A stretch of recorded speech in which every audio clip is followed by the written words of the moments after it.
Ladies and gentlemen, welcome to yet another edition of the R Smash Brothers Live AMA, brought to you by the Daily Dot. I, of course, am your host, Ian Double John Barker, and back with me after a week of absence is Jared Left Guy Win. Jared, how are you doing tonight? I'm back from beautiful San Francisco, here in beautiful Austin, in a beautiful studio with a decent-looking co-host. So I feel great myself. How do you feel, Ian? I want to know how you feel, actually. I have to say that having worked with you for the better part of a year, your sudden burst of optimism is a little off-putting. I'll just wait. Just wait. Sure. Just wait. There's plenty of time to get negative. But, of course, we're not here to talk about us. We're here to talk about our invited guest, Panda Gaming's MVD. MVD, how are you tonight? Pretty good. Can't complain. And for the record, it's Panda Global. Panda Global, my mistake. Panda Global. It's okay. Everyone does it. It's not your fault. Well, Jesse is here with us tonight, unfortunately without his panda hat, but it's here in spirit. And, of course, we're here to ask him your questions from the AMA thread from this week. If you're not familiar with the format, we submit a guest to the R Smash Brothers subreddit on Monday. The mods very generously, I can't speak tonight, very generously put that thread up for us, and you ask your questions. We cherry pick the top ones, and we ask them to our guest live here every Thursday. And really, it's not about us. It's about MVD. So without further ado, MVD, are you ready to answer our Smash Brothers hard-hitting questions? I am definitely ready. I browsed through the Reddit page a little bit, and I saw a bunch of the questions, so I'm a little prepared. Excellent. I saw some that I was like, yep, I figured that one. Smart. Yep, of course that one. Yeah, some familiar ones, I'm sure. Well, let's go ahead and get right to it. Our first question of this installment of the R Smash Brothers AMA comes from Wade5454. Wade5454 asks, as a top-level player, was there a single moment where you realized you'd become really good? I don't know if there's a single moment. I think it's more like a culmination of going to events and playing the game with all of the people that I've met in the scene. Like, I started off with meeting Esab and Nick Riddle and Sabrick, and those three were pretty much like my stepping stones into becoming a good player. And it took a long time, getting my butt kicked for a while by those three, because they're, as everyone knows, they were really good in Brawl. They're very good in Smash 4. And they had a knack for beating Snake players up. So I was like, it was rough, but just training really hard with them. Probably in like mid 2012, a little before Skates Hard 2, when I got second place to ADHD, that was when I started realizing, like, all right, like, this is paying off. I can definitely go somewhere, do something, be something in this game. So probably mid 2012, I would say. So it's worth noting, obviously, it's not 2012 anymore. It's 2015. No. Took several years of hard work. Was it hard, along that journey to keep your commitment, especially when, like you said, you got your butt kicked multiple times? Yeah, because I started in March 2009. And so about 3 years of losing, getting better, winning some locals here and there, getting close, traveling, and then being like, oh boy, like, we need to, like, I'm getting better, but it has to become like at a national level. Like, some people get so content with just being good at, like, at a local level, or like with their friends, or maybe at a couple, not really super competitive local tournaments. But for me, I always want to go above and beyond what I'm at. So it was definitely worth the ride. It took a while, but it took me 3 years to get really good, and now I've been pretty good for about 3 years. So I'm about even right now. I think you spoke to something that a lot of us can relate to, and that's just the idea that, well, I can beat all my friends. I must be pretty good. I remember my childhood was basically all Smash Brothers, and I used to be able to put it on random and beat my friends with anybody. And then, of course, I played my first challenging opponent, and that was a bit of a wake-up call. Was it? Needless to say. Did you lose, Ian? Jared, I lost. But I cried and I got over it. Did you get 4-stock? I cried some more and I got over it some more. And was it a 4-stock? A lot of crying. Was it a 4-stock? Go ahead, be honest. There wasn't? No, it was 5. Okay. It was 5, yeah. The rare and elusive 5-stock and a 4-stock. Yeah, everyone's like, oh, I'm the best in my neighborhood. I can go be a competitive Smash player and go beat people. And then you realize that there are many neighborhoods and there's many people that are the best in their neighborhood. and their neighborhood just might be better than yours. You, of course, have had the fortune of living in Florida and in Miami, Yes. Florida, in an area that's very good at Smash, known for breeding people like Hungry Box. Is there a sense in that community that sort of recognition that what we're doing here in Florida is, comparable on a national level? Yeah, Florida is definitely one of the most prideful states I've ever seen. Like, not just being a part of it, just seeing it. Even when I don't travel, like, everyone in Florida is just so supportive of one another, no matter who you are. We could be not the greatest of friends, but at a national, I will hear that person screaming for me, rooting for me. And it's just like, we all want each other to do well, not only just ourselves. And it's just the gigantic Florida pride. And it's really cool because it brings us really close. And I don't see that level of like passion within the community like in other regions like that. And it makes me really happy to be part of Florida, especially South Florida scene. We have to answer the real question here then. Is Florida the best region? I would say so. I would say we're probably the best, if not very close to like the tri-state region, just because they have Nairo and Buzz.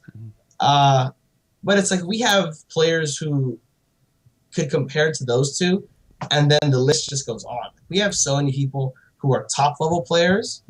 We're not so many, maybe like 4 or 5 like top level players, and then about 20 people who they could go toe to toe with many other regions, top level or even high level players. And it's like they would be considered randoms to the grand scheme of things, but we're like, oh yeah, they're definitely a dangerous player. They're really good.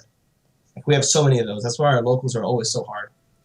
For those unfamiliar with Smash's history, Florida, Tri-State, and California are sort of known as the real power regions in Super Smash Brothers. As we heard here, Florida's the best. But obviously, Florida is the best. Why else would you be on this show? I guess. Of course. Yep. And I'm from New York originally, so that's definitely no bias to Florida, because I love New York as a place. It's better than Florida, in my opinion. But for Smash, I definitely think that we have. Did you just make some something- enemies in your own community? Did you? I mean, be honest. Putting your own region on blast after praising it, I gotta say. Oh no, just the state, not the Okay. players. I Okay, love gotcha. them. I love them. Yeah. The state though, Florida is too hot. Too many gators, right? Too much rain, too much heat. Yeah. Ugh. No, Too much humidity. Having hair like this in the humid, super humid nature. Oh my god, it's a nightmare sometimes. Plus, it has to be said with your hair. I mean, let's be honest. Humidity in your hair probably do not agree. No, but I deal with it because I like it a lot. So Sure, absolutely. So anyway, Florida's the best region. We've already learned a lot on the show so far, but let's go ahead and head on to our next question.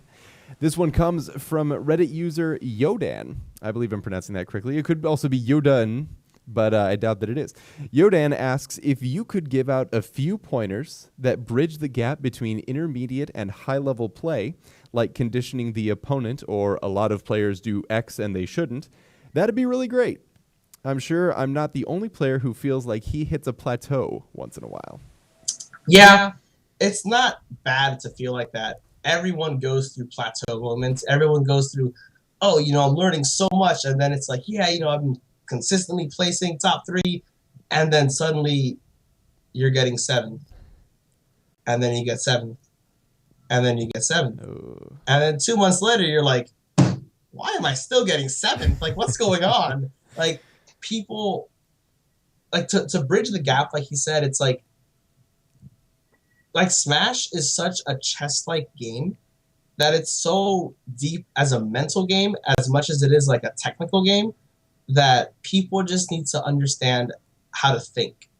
I think a lot of people get too caught up in their comfort zone, like, oh, I like to go for guaranteed combos and just do that, and I'll get my grab, my down throw, my up airs, my forward airs, or safe, and I'm just going to do that and it's going to work. If I get it, it does 40%, so that must mean it's good. But there's just so much more that a player could do. Like, the game has so much freedom. That's why I prefer it as opposed to other fighters. Like, most fighters, they have like the wall restriction. And this game is like open world. You do whatever you want. You can get as creative as you want. There's like no one right way to play a character. And if you're talented enough, you can make it so that if your way is wrong, it's not. It's what you make of it. And just being able to read and condition opponents, that's just something you learn just by doing it.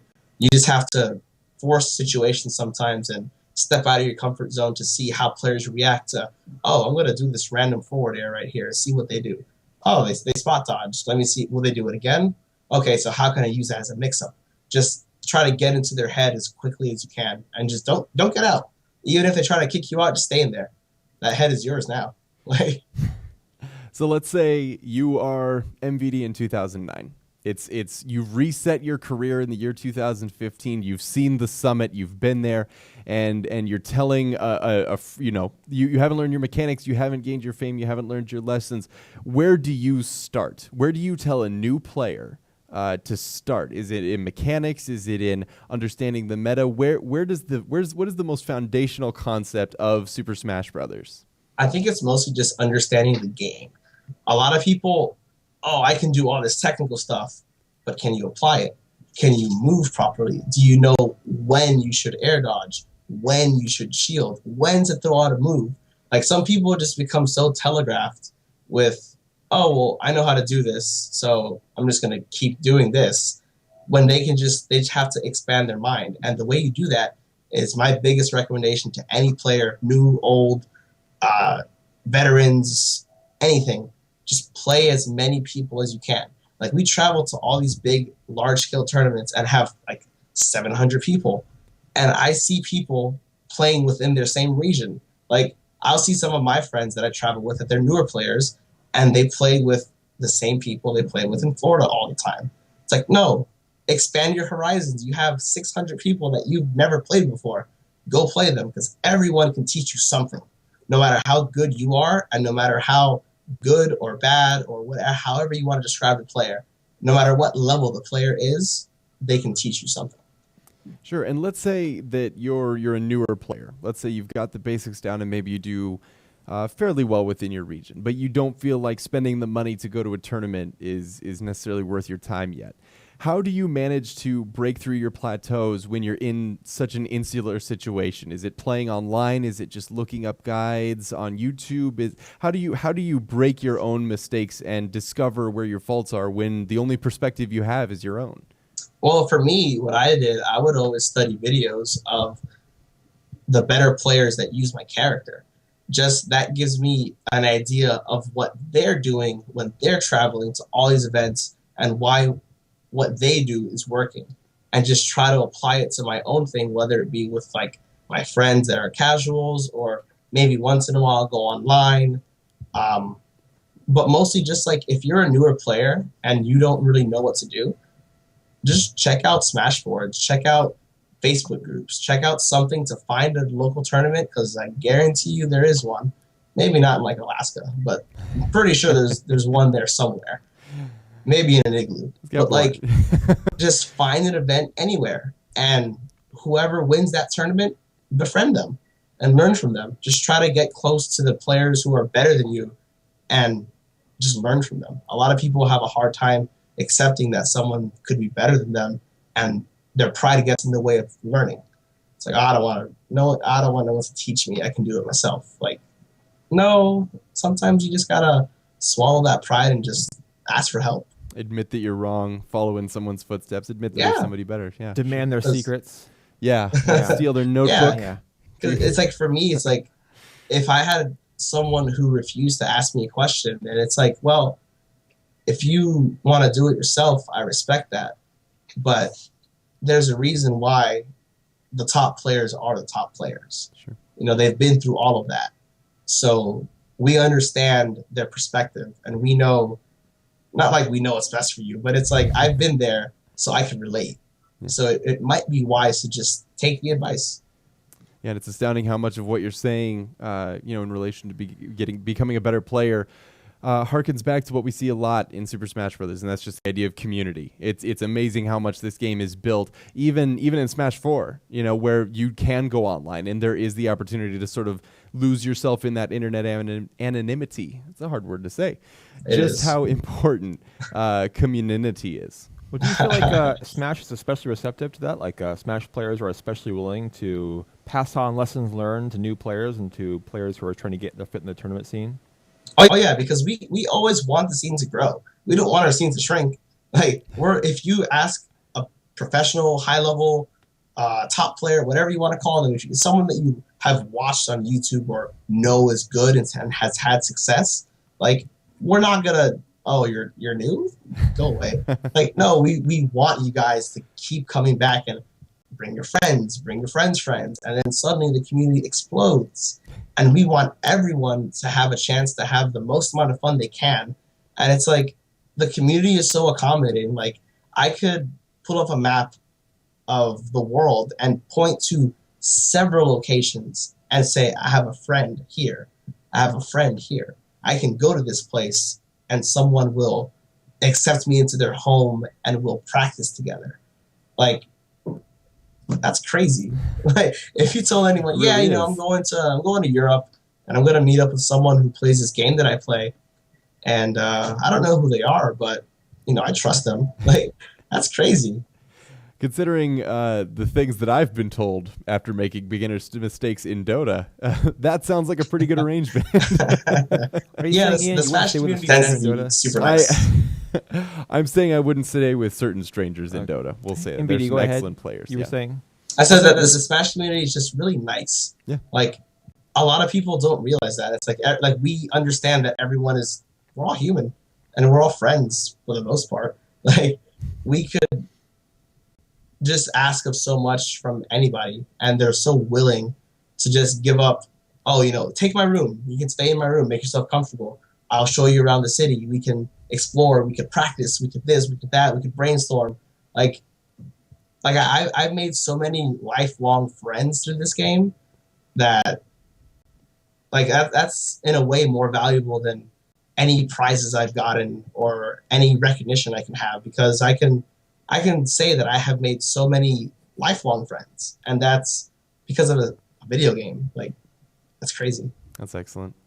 That's phenomenal. Well, let's open you to the community even more with our next question, the thing that people want to know. Yeah, we're tearing the mask off of things tonight. That's what we do here on Sounds like it. The SmashBros AMA. Anyway, Chase 1202 1202, whatever it is, wants to know, what does MVD stand for anyway? Of course. This question I have been asked this question since 2009. Ever since I made the name MVD when I was 16 years old. It's like a daily thing. Everyone's like, "Oh, what does it stand for?" And I've always just been like, "Oh, whatever you want it to be, What do you think it stands for? What's the best thing you could come up with?" But yeah, people want to know, so I guess why not? It's keep in mind I was 16. It's not like it's super corny, but it is a little bit. It's like I said, my favorite character, Nintendo character, is Diddy Kong. So you could probably already see where this is going. So there was a GameWorks by my house that they had a Japanese copy of Brawl. So me, my cousin, and a friend of mine, we all went there to go play because we had been super into Smash. We all got into Smash together. I was the youngest one. Well, I've been the youngest one. So we grew up with 64 and Melee, and we always played and competed with it within the neighborhood, had tournaments and all this stuff. It was really fun. So then for Brawl, it was like, let's try to take this one seriously. Like, go to tournaments and stuff and find them. So we all need to make up names. I was like, all right, I guess. So my cousin makes up his name. My buddy, he makes up his name. And me, I was super excited about Diddy Kong. Because I was like, ooh, it's my favorite character. I get to play as Diddy Kong. Like, this is really cool. So we all made up our names, and mine wound up being MVD, which, of course, which you can probably tell by now, stands for Most Valuable Diddy. Oh, I knew it. Of course. I was sitting here thinking about it. Oh, I knew it. Of course. And that was because I initially wanted to become one of the best Diddy Kong players in Brawl. Too bad the way I played him in Brawl did not fit Diddy Kong in Brawl. And then I moved on to Snake. But by then, the name already stuck. It stuck. So I was like, sounds cool. All right, we'll just roll with it. Sounds better than MVS.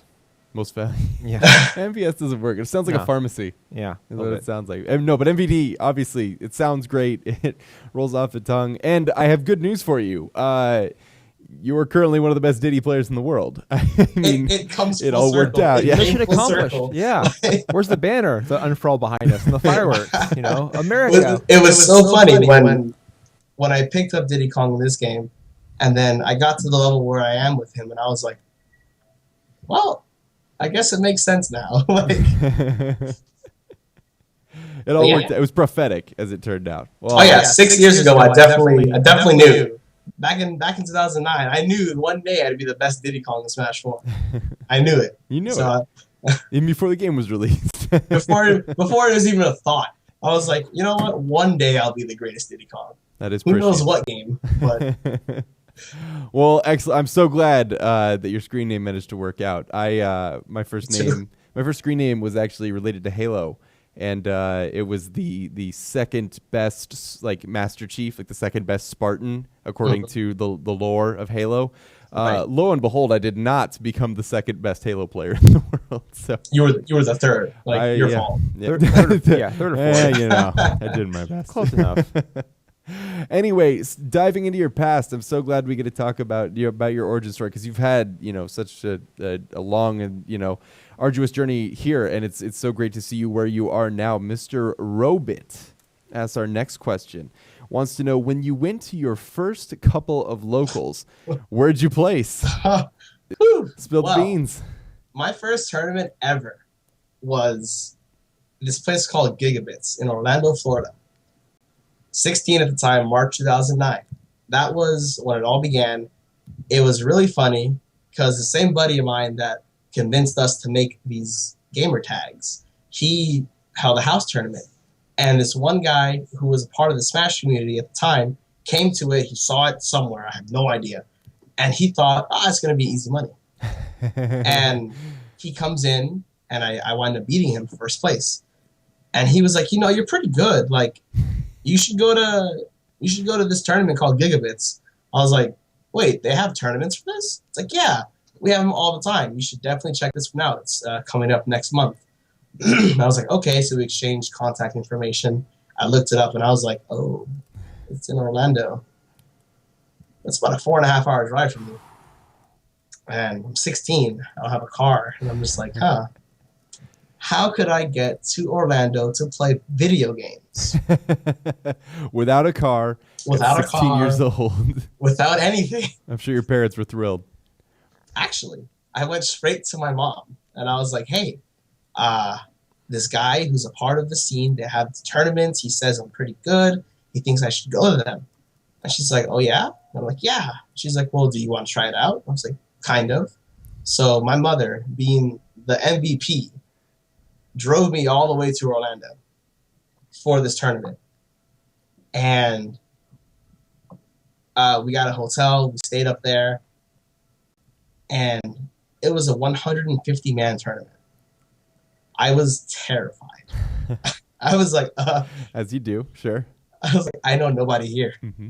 I see faces that I recognize because I see them on YouTube. So I was like, uh-oh, I know that guy. He's really good. No pressure, that right? guy. Mm-hmm. I was like, oh boy, this is a little overwhelming. I finally see the guy that I met up with, and I shrouded him the entire time. I was like, I'm going to be with you. I don't know anybody. Like, so at that tournament, that's where I met Sabrick and Lamb Chops. He used to play Melee way back in the day. He played Brawl, and then he went back to Melee after a while. So I met them. I actually money matched Sebrick, and I lost. It was pretty close. And, of course, I was like, well, I know he's the best in the state, so I want to play him some more. Sure. So I offered him a double or nothing, and, of course, he takes it instantly. So we play again, and he beats me again. It was really close. And in an act that I found so surprising, he declined the money afterwards. And he was like, I see a lot of potential in you. So I want to help you get better. So just hang around us and we'll help you. I was like, oh, okay. So I was feeling pretty good after that because, granted I lost to the best player in the state at the time. It wasn't too bad. So I was like, all right, I can do pretty well. 150-man tournament. I got 69th or 67th. I was like, ugh. I was like, okay, that was rough. Humble beginnings, right? Yeah, Well, very much so. You won some matches. You took some stocks away. Yeah. Not too bad. Yeah, no, I was definitely happy with that. Yeah. But, and then the most ironic thing was I was in loser's bracket, and the guy that I lose to was the guy that I beat at the house tournament. So he beats me back, and I was like, no. I know I can beat him. I beat him before. Like, no. Ain't that the way it goes, though? I mean, it feels like in fighting games, especially every time you get back out there, you know, on the playing field, you have to prove it again. You know, even if you were the best last month, you got to prove it again that you're the best this month. Yep, that's definitely very important. Very hard to do too. Absolutely. That's one big reason why I applaud Zero so much, because he consistently shows every national he's the best. And for 50 now, 50 events in a row, like, come on, man. Save some for the rest of us, right? Right? Like, I'm tired of being like, who's gonna get second this weekend? It's so funny that people become vilified for that. I mean, I remember across several esports and even in conventional sports, how often does the team that becomes number one and everybody's pulling for them suddenly become the team that everybody's rooting against, or the player that everybody's rooting against, because the people want to see something new. See, I'm a Yankee fan, so I know all about that. So it's like during the 90s, everyone's like, man, I hate you. The Florida Marlins aren't doing it for you? No? I'm from New York. Marlins, I hate them. They beat us in 03. Fair point. But whatever. I totally understand. Well, talk to us a little bit about your mom's involvement in your career. Does she still watch your tournaments? Does she still root for you? Yeah, she's a big supporter. She watches all the events I go to. She always asks. She's probably watching this right now, so hi, Mom. But yeah, her and my grandmother, they've always been my number one and two biggest fans. We're tied for first because they're both pretty about it. Like, they support me throughout, no matter like anything. I go to events, they always ask, how you doing? Good luck, send me the link so I can watch it. And then it was really funny because Paragon, when I lost to Nairo, and I walked off with the infamous, walked off, it was really emotional. Yeah. Really, really sad. There was like the entire venue, there was like a unified gasp. It was so crazy. Mm-hmm. And I heard from my cousin who was watching, my grandmother was watching too. And when I walked off with my hands in my head, she was on the verge of crying. I was like, no.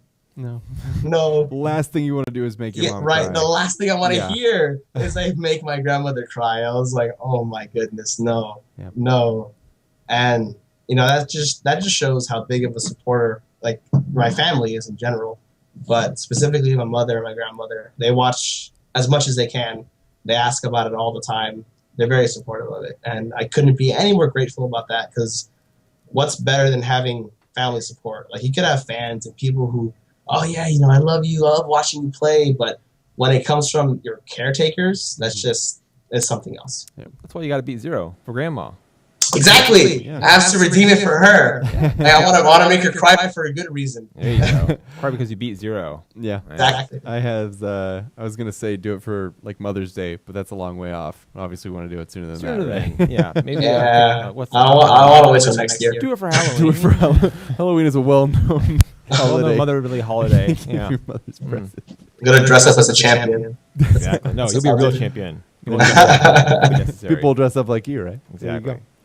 All right, so moving right along with some more questions from the community, we're looking at Poke Packs and Plays asks, is there anything you would have done differently at Paragon in Game 5 Winners Finals, that very match we're talking about, after Nairo spiked you?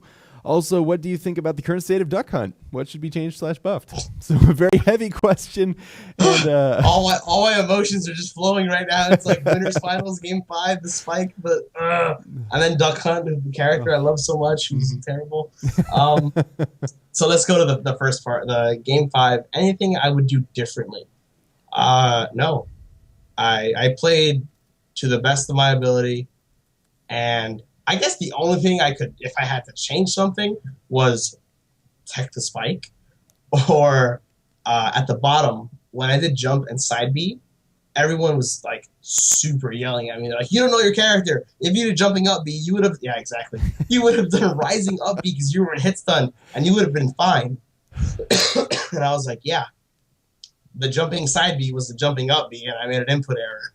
Like, it happens. Oops. It happens. We're all human. We are imperfect. Things happen. Not to mention the implication that sitting there in winners finals of one of the biggest Smash 4 events to date, you don't know your character. Yeah, right. Like, what could you have done if you'd known him? Lack of character knowledge. Okay. Yeah, people talk. People like to talk. Yeah, of course. But yeah, if there was anything, it would be to make my thumb magically not do side B and do up B, and I would have been fine. I would have lived. Yeah. But besides that, like, I wouldn't say there was any moment that I was like, oh, well, I should have done that instead. Like, I didn't really second guess myself on anything, really. It was a well-played set on both sides, so I really can't be mad. Like, I could be upset at the result, but it's not like, oh, well, I played bad. Because if that's me playing bad, I can imagine me playing good. Like, I was playing very well, and so was Nairo. So yeah, it was fun. Yeah, and considering that you were able to take, one of the world's best Smash players, considering the career that you've had, that you find yourself at a place where you can take one of the world's best Smash 4 players to that situation where the only way that he wins is on an extraordinary stage spike. It's hard to look at that situation and be too upset about it. Yeah. It's like a book. Like, who wrote that? Yeah. I want to find the author. Like, and punch him in his face. Just a little bit. Just a little bit. Yeah. Well, I mean, emotional question aside, what are we going to do about Duck Hunt Dog? What needs to change about that character? Oh, my puppy power. I love that character. He's so much fun to play. He's a joy. He's probably the character that I have the most fun playing in Smash 4, just because he's so unique. I think he's the most uniquely designed Smash character ever. Just with the amount of things he can do with setups with Can and the frisbee and the shooters and all this stuff, and it can get crazy, and there's so much to keep track of, and since it becomes such a deeper mental game, I love it because it reminds me of flashes of Snake, but then like when I get them to kill percent and they don't kill, I'm like, oh, this isn't Snake anymore. Like, I didn't have that. I didn't know that problem before. I didn't know that life. But yeah, to fix him, I think there are a lot of issues, but I think the biggest thing, if they can just give him a kill throw, that's it.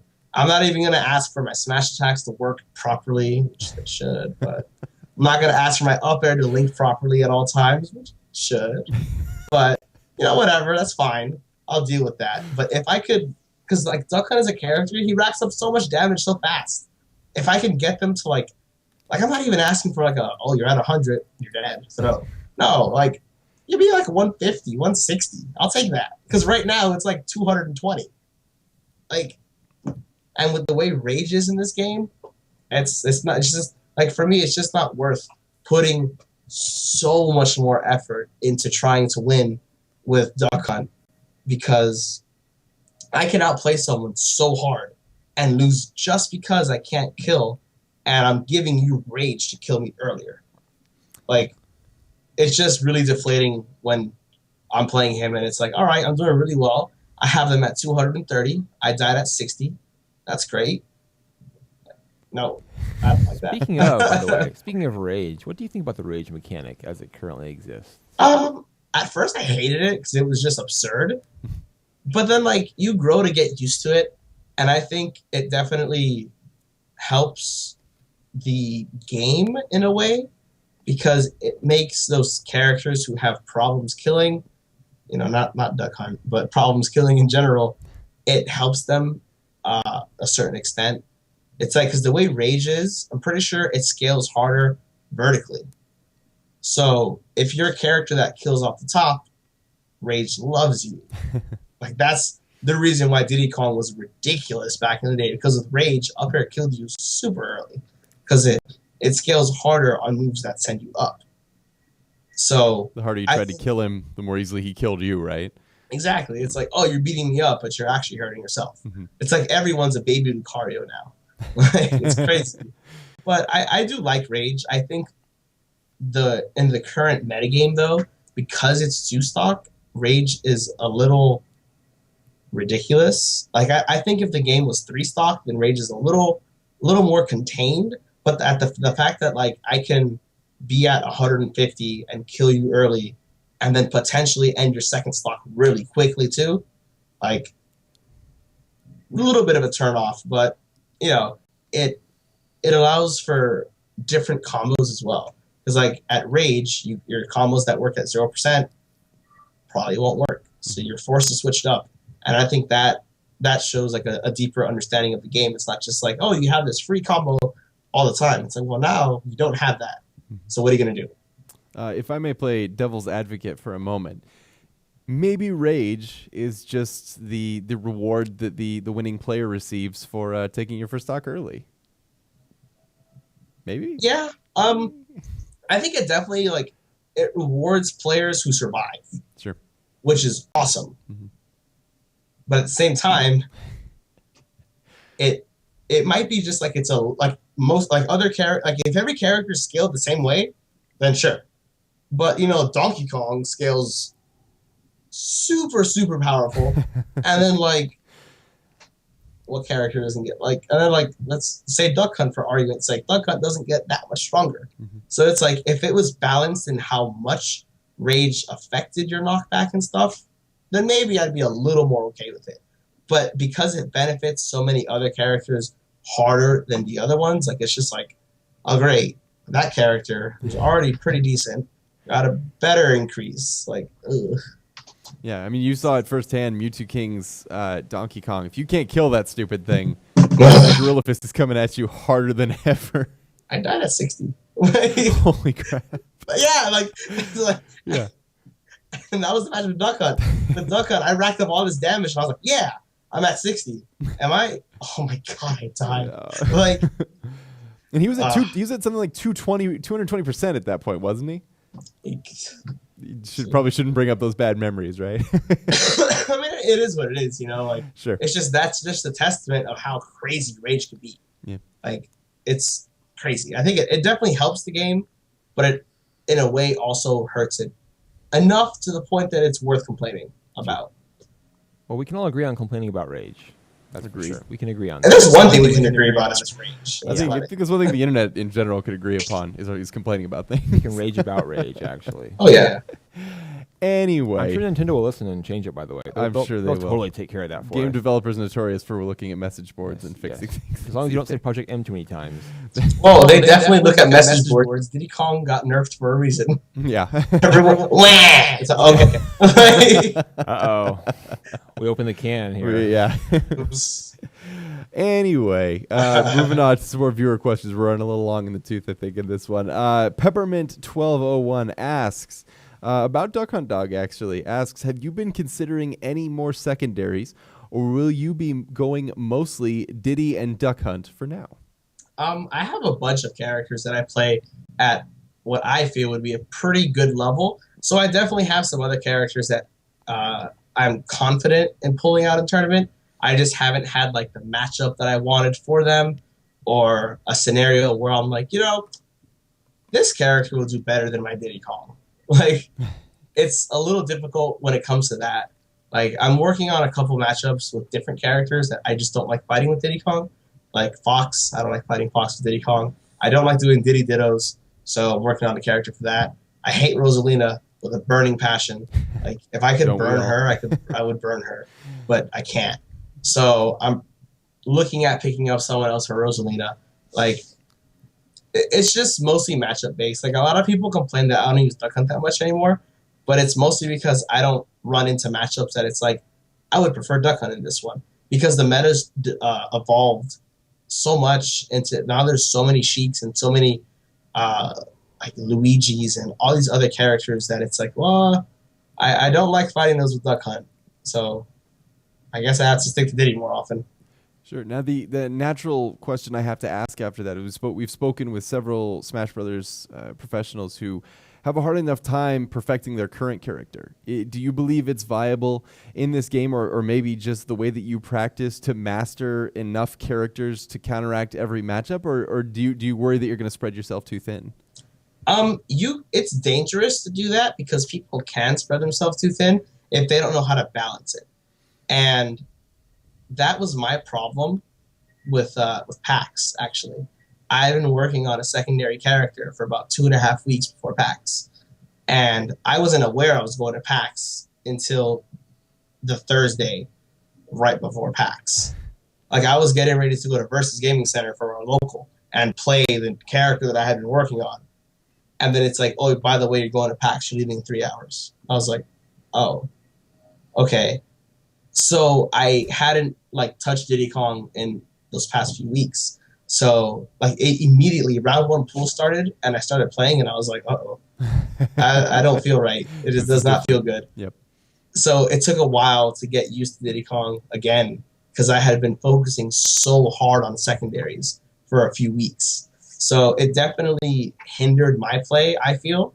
But then by the time Paragon came around, like, I got enough working with Diddy Kong that I was where I was comfortable again. So I definitely think it's dangerous to do it, but it is worth it as long as you can balance it. Absolutely. And I mean, obviously it showed your Diddy Kong looked much sharper at Paragon than it did at PAX Prime. Oh, yeah. So next question along that line, actually, speaking of secondaries, this segues nicely. Zigamare asks, would you main Snake again if he was added? In a heartbeat. Yeah? In a heartbeat. That character has, like, my heart and soul. Like, Diddy Kong may be my favorite Nintendo character, but Snake is by far my favorite Smash character I've ever played. It's just because if you haven't noticed, I have a thing for characters with explosives. Like, I got Snake, Duck Hunt, Diddy Kong. Yeah. They like to blow things up, especially I love it with barrels, so... Yeah, I was going to say, I mean, one thing that you bring to your Diddy Kong that's extremely unique is the use of the barrel. So even though Diddy Kong maybe doesn't use the barrels as a primary, that explosive element as a primary part of his play, you certainly do. Yeah. And that all comes from Snake. All of that. Like, that's why I feel my Duck Hunt is so sharp, even without practicing him much, just because he has a very Snake-like mentality and mindset. And, set up the trap here, make them go over here, make them dodge this to get hit by this. And that's exactly what I did with Snake. So if Snake came back, oh my goodness, I would throw a party, first of all. I'd probably cry a little bit. And then I would start destroying everybody with him again. And it would be great. I would absolutely play him without question if he came back. Happy tears, to be clear. Yeah. Happy tears. Not sad tears. Oh, yeah, it would be great. It'd be great. Speaking of which, one thing that I've noticed about how you play Diddy Kong, watching your matches from the previous 2 tournaments, is that you use the banana peel, like most Diddy Kongs do.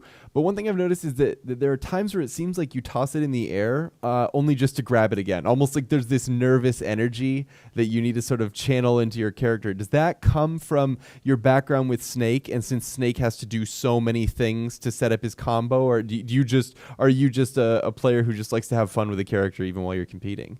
A little bit of both. Like, it's fun, and it's definitely like a part of a mind game. Like, I'll throw the banana up and try to apply some pressure with the moves that I can now use because I don't have the banana in my hand, and then know when it's going to come down. Mm-hmm. And I'll catch the banana right before it'll land because it's just a timing thing. I know when it's going to come down, so I'll apply the pressure and then catch it again. Nice. Or I'll just throw it up and be like, I'll stand behind it. Are you going to come punish me? No, I'll just catch it again. It sort of feels like when you watch it, it sort of feels like you're just styling on people, to be honest. I like to have fun with it. Sure. It's fun. That's the main goal of the game, to have fun. Mm-hmm. And, but that's pretty much why I do that. Yeah. Well, I mean, it's got to be said, the only thing more fun than winning is winning with style. I do not speak from experience, but I can imagine. But he does. Absolutely. Does. Yeah. Well, honestly, Snake, one of my favorite characters from Super Smash Bros. Brawl. I honestly hope he comes back as well. That would be fantastic. Although, not like I've ever used it to the degree that you've used him. And has it been hard being a former Snake player to incorporate that additional level of mind game that Snake was capable of when you play Diddy? Yeah, because no character has the amount of tricks and just mental capacity, mind games that Snake can do. And I try to implement that with pressure with any character I play, especially Diddy Kong. But obviously, it's different. Um, but it's definitely possible. Excellent. I actually have a question for you from the chat. Okay. Are you top 5? Well, In what? The world of the world of the country. Those are two very distinct questions. That's the question that's being asked. Are you top 5? Are you top 5? And that could mean anything. Are your chocolate chip pancakes top 5? Let's say within the realm of Smash Brothers. Okay. Well, we'll narrow it down for the sake of discussion. Top 5 player. I think when it comes to the United States, definitely. I know a lot of people don't put me there, but I don't care what you say. I think I am. So, and I prove it enough. I've beaten people who are considered top 3 in this game. I've taken Nairo, who's considered second best, to game 5 twice. I have a consistent record against Esam, who's in people's top 5. I have beaten DeBuzz, but I don't know if he falls under most people's top 5, but he's up there. I have a clean record against Mr. R. He's considered top 4. Like, the only one who I haven't beaten besides Nairo, because they're always been super close, but like Zero's the only one that has just flat out beaten me. And even when he beat me, I took a game off of him at one tournament we were at, and the other times we played, it was like last hit. So it's not like I'm getting dominated by these players. I'm just missing just a little bit. Yeah, I mean, at a certain point, it matters less what you think of your own play, and the results speak for themselves, right? Yeah, and people, even though I've consistently gotten top 8 at almost every single national except for SmashCon, which I got 9th, and EVO, which I got 17th, that instantly drops me out of, oh, you're not even top 10. Like, okay. Yeah. Like, I try to ignore that because it's just like, people talking, and if I just have to continuously get top 8 and prove it to myself, because I don't need to prove it to people who want to just talk crap. And, it matters what I think and what the people who I'm close to think. If they think I'm up there and I think I'm up there, that's all I need. Yeah, and I mean, it has to be said that, of all the things that you can practice, consistency is the slowest to come. Oh, yeah. But your results are obviously reaching that level. Speaking of your talent, we've got another question from the AMA thread. Cool K asks, how are you so good with the barrels? I can never even let them fly off. Well, I like explosions, so I had to learn how to implement it somehow. Mm-hmm. And I noticed back in the day when I started playing Diddy, it's like when he blows up with the barrels, Diddy takes 5% damage. But if I hit you, you take 18. That's a pretty good trade. That's not bad, yeah. Like, I will raise my rage a little bit and give you 18. It can be between 18 and 25. So that's a lot of damage. Yep. That's a lot. Mm-hmm. And it's just like, I like to use it as an out of shield option or to recover. If people don't know how good they are, they're not going to respect it. So they'll get hit. And if they get hit by it and they're like, oh man, I took 20. Like, ugh, that's not good. So the next time I fly in with the barrels, they're more prone to shielding. So I just pass through them and land safely. It's like it's the biggest mind game, but it's also like a really good punish as well. Because giving someone between 18 and 24 with one move, like, that's a lot. Yeah. And it has kill power, it has kill potential. It has so much utility, and the barrels are random when they fly off. So like, you have to respect the RNG sometimes. Yeah. And it's like, oh, I want to hit you. Barrels explode and kill you. Well, it certainly plays into that concept of unpredictability that you're going for. I mean, because there are times where it seems like you just pull it out, you just YOLO it, and it certainly catches people off guard. And it's not the easiest thing to punish. Like, people are like, oh, they're just shielding it and not punishing it. That person must be bad. Mm-hmm. It's like, no, Mr. R is not bad. No. Esam's not bad. Like, nope. It's sometimes tricky to punish because it has so much shield push that if they try to punish you fast, they literally just can't. Like, and it's all about like the timing. I can time when to blow it up. So people are expecting it to blow up now. They drop shield. I see the shield drop, and I'll just curve it and got him. Yeah. Like, it's all about timing it and the angles. Well, at a certain point, I think we can all hope that we could use the barrels to your degree. I think there are probably a couple high-level Diddy players that wish that they could use the barrels the same way that you do, especially the way you demonstrated at Paragon just how strong they can be. Oh, yeah. Well, we're running a little bit low on time. We're starting to get down there, so let's try to chug through the viewer questions just a little bit faster. This time, we've got another one from the AMA thread. This one comes from Lumpy Loom. Lumpy Loom asks, or more states, I think the training of top players can be broken into categories of playing, studying, and mindset. Based on importance, I'm assuming he's talking about those three categories specifically. What percentage would you give each? For example, 50% play, 30% studying, 20% mindset. That's really tough. Yep. Obviously, it comes down to playing. That's probably the most important thing. Studying is also really important. Excuse me. You can go into a national and see, okay, who are my threats? Zero, Nairo, Mr. Art, Buzz, Larry Lur, Esam. Name all these players and just study them, and try to pick up on habits, try to pick up on what they like to do, see how do they punish things, what's their preferred punish move, what's this, what's that. And you can just gain so much by studying. And mindset, like mentality, is so important. If you have a positive mindset about something, you're bound to just do better. If you're negative and go into a match, like if I go into a match against Zero and I'm like, well, it's Zero, I lose, like whatever, probably gonna get demolished. Yeah. Because being down on yourself is never a good thing. Like not even just in Smash, like just in life. Like being down on yourself is never good. It doesn't help. Like you always want to be your own biggest supporter. So be positive about yourself and your ability.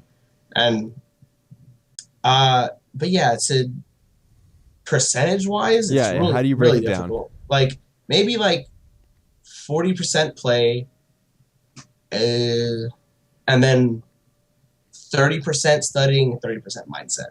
Like it's all so close, but obviously playing trumps it all because you need to perform with your hands. Sure. So that's the most important. And then studying and mindset, those are right there.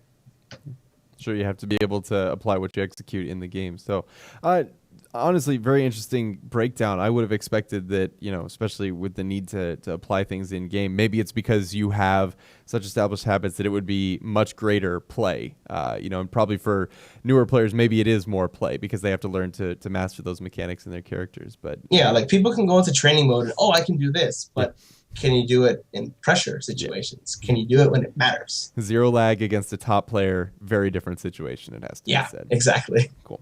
Well, we're running out of time, as I mentioned. Let's hit one more question before we wrap up for the night. We've got LolZLZ asks, are there any lesser-known players you've come across or know of who you think are potential rising top players that we may see more of in the future? That's a really good question. Players that I've played against that I think have potential. That's a lot of them. Like Smash 4 is a game where I see so much potential in so many players. Like, because I'm well traveled for this game. I've gone to a lot of regions for this game. I've been to Arizona and I've played with the scene over there. And who knows anybody in Arizona? I know I didn't. Yeah. But I came out of there knowing that there were a bunch of players that I was like, wow, you're really good. Like you could definitely get yourself out there. You just have to leave Arizona, branch out. I've been to all these places. Like I can't really remember specific names off the top of my head, but I know there was a Mega Man player in Arizona, and I told him, I was like, I played at my money match, and he was like, you're really good. Like you definitely have what it takes. You just have to get the exposure. There are players everywhere, and I've played so many people, and if they're watching, they know who they are because I've told them all that I see that they're really good, and I want them to play more. Just because anyone out there, it's possible for most people to get to the level they want to get to. You just have to believe in yourself, like I said, with the whole mindset thing, and just do it. Like go out, meet people, travel, sure, you might spend a little money going to a tournament, but it's definitely worth it. Experience-wise, like visiting a new place and meeting new people and just stepping up your game, like that's worth it. And honestly, who knows? Maybe your endorsement of these players could have the same effect that your mentor's endorsement had on you, and we could see the next MVD in hopefully less than 6 years. I mean, you know, yeah, it's a while. People came here for Smash answers. They got life advice. They got life advice. More than they bargained for. And Smash answers. That's right. They got both. Jesse, thanks so much for coming on the show. Is there any other shout-outs, anything else you want to say before we close up shop? Shout outs to Panda Global. You know, without them, I wouldn't have traveled to all these events that I've traveled to in the past couple months. Shout outs to ESAM, my team partner, the entire South Florida region, all of you. I love you all. Like, I'm only here because of you guys. And just everyone that I've played along the way. Everyone knows they've played either a large role or a small role in what I've become. And I appreciate everyone's support. Even you haters. I love you guys too. You guys jelly. Make me want to win even more. They give you motivation. You got to appreciate that, you know? You got to beat the haters. Yeah. And I want to thank you guys for having me on. It was a blast. It was a lot of fun. Well, I'm glad you enjoyed it. Thank you. Yeah, we certainly had a lot of fun, too. Well, Jesse, once again, thanks so much for coming on the show. That's going to do it for us tonight. We'll be back next week. Monday, we'll announce a guest. Check out the R Smash Brothers subreddit and get your questions in. And who knows, we could have your question read live on air. If you liked what you saw, subscribe to the YouTube channel, follow us on Twitter, follow the Twitch channel down there, like us on Facebook, check out a series of interviews we're doing for a number of tournaments that are going on now, and you know what? Come back next week for another R Smash Brothers AMA. We do it every week, and I feel like every week we're on here, learn something new. You know, Jesse, once again, thanks for coming on the show. That's going to do it for us tonight. We'll see you next time. All up on Twitter.